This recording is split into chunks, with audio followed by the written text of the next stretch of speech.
सवाल नंबर 1 है, वह कौन सा जीव है जो अंडा और दूध दोनों देता है?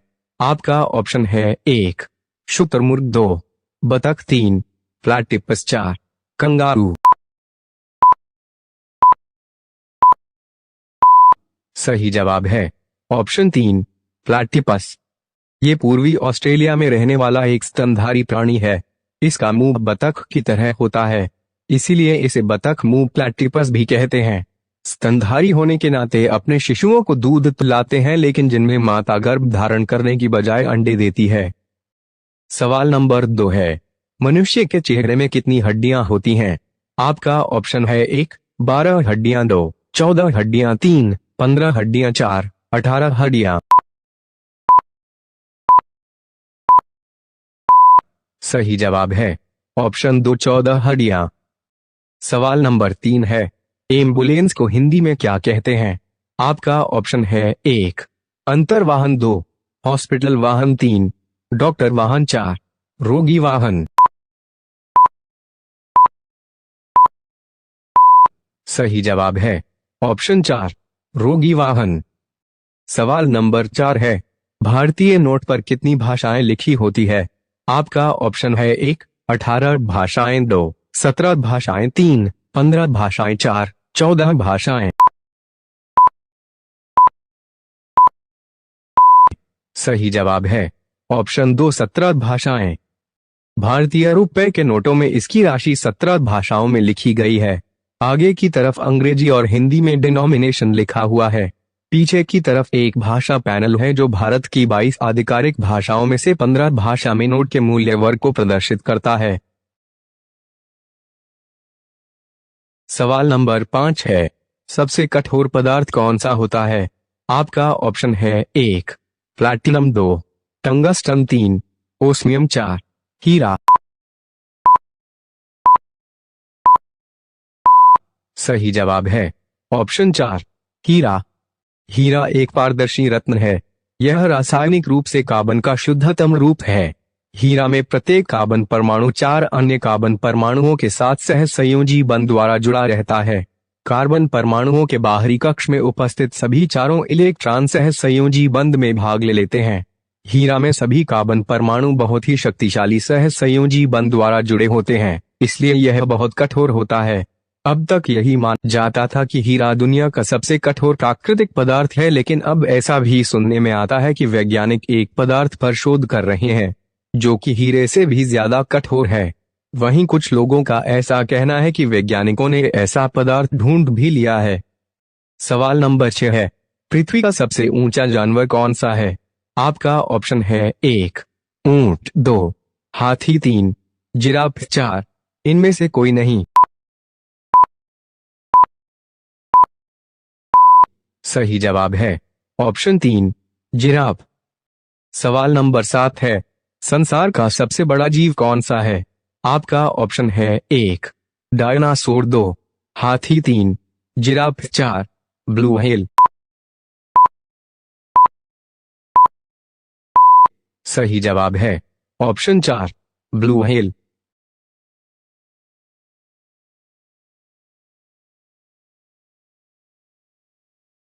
सवाल नंबर 8 है, सती प्रथा को किस साल अवैध घोषित किया गया था?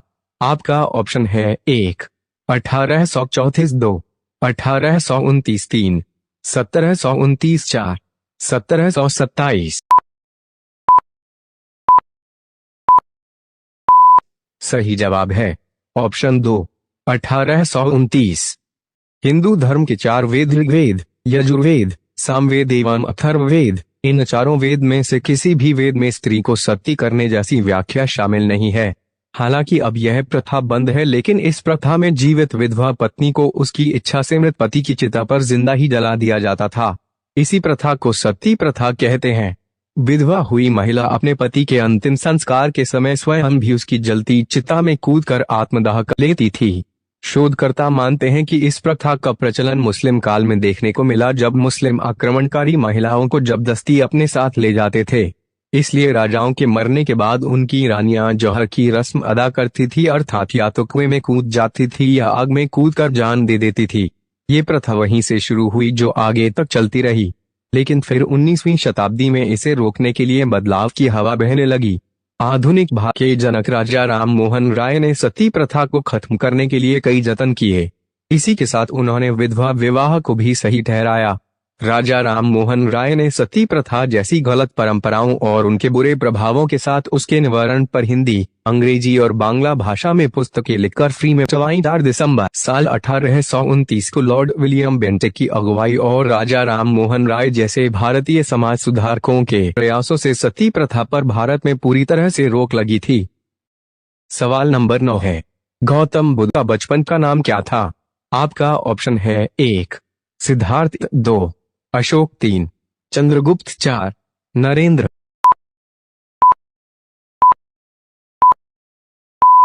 सही जवाब है ऑप्शन 1 सिद्धार्थ।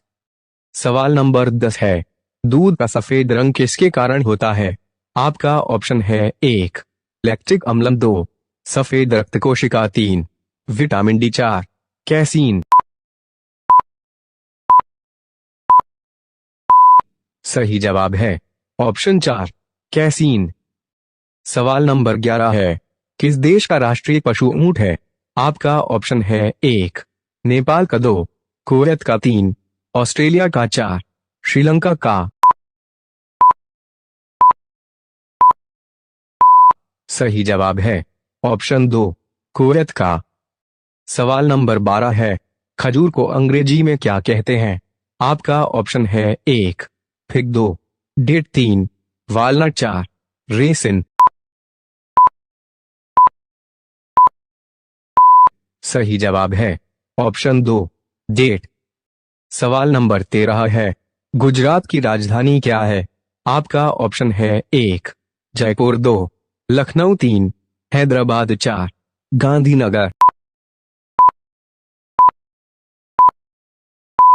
सही जवाब है ऑप्शन 4 गांधीनगर। सवाल नंबर 14 है, समोसा खाने से क्या बीमारी होती है? आपका ऑप्शन है 1 कैंसर, 2 चेचक, 3 कब्ज, 4 पायरिया। सही जवाब है ऑप्शन 3 कब्ज। समोसा मैदा से बनता है और मैदे में फाइबर नहीं होता है, जबकि आटे में फाइबर होता है। रोचक बात तो यह है कि यह दोनों ही गेहूं से बनाए जाते हैं, लेकिन मैदा बनाते समय गेहूं की ऊपरी परत को हटा दिया जाता है जिसमें फाइबर होता है, जबकि आटा बनाते समय ऐसा नहीं किया जाता, पूरे गेहूं को पिसा जाता है। इसलिए मैदे में फाइबर नहीं होता, केवल चिकनाई होती है। इसलिए ये पूरी तरह से पच नहीं पाता और हमारे पेट को नुकसान पहुंचाता है। यहाँ बात केवल समोसे की नहीं, सभी उन चीजों की है जो मैदे से बनती है। ठीक तरह से न पचने के कारण इसका कुछ हिस्सा हमारी आंतों में चिपक जाता है, जो कई तरह की बीमारियों का कारण है। मैदा खाने से अक्सर कब्ज की समस्या हो जाती है, और क्योंकि ये बहुत सा तेल भी सोखता है, जिसकी वजह से हमारे पेट में भारीपन बना रहता है। बार बार समोसा खाने से मोटापा बढ़ता है और दिल से जुड़ी बीमारियां भी हो जाती है। साथ साथ हाई ब्लड प्रेशर और डायबिटीज भी हो जाता है, और ये सब होता है उस तेल के कारण जिसमें ये तले जाते हैं। इसमें ट्रांस फैट होता है। बार बार एक ही तेल में समोसे तलने से वो तेल काला पड़ जाता है, जो कि हमारी सेहत के लिए जहर की तरह है। WHO के मुताबिक हर साल लाखों लोग इसके कारण मारे जाते हैं। सवाल नंबर 15 है, महाभारत किसने लिखा था? आपका ऑप्शन है 1 प्रेमचंद, 2 वेदव्यास, 3 वाल्मीकि, 4 कालिदास। सही जवाब है ऑप्शन 2 वेदव्यास। सवाल नंबर 16 है, भारत का दिल किसे कहते हैं? आपका ऑप्शन है 1 मुंबई, 2 लखनऊ, 3 दिल्ली, 4 प्रयागराज। सही जवाब कमेंट करें, और वीडियो अच्छा लगा हो तो लाइक करें। ऐसे ही वीडियो पाने के लिए चैनल को सब्सक्राइब करें।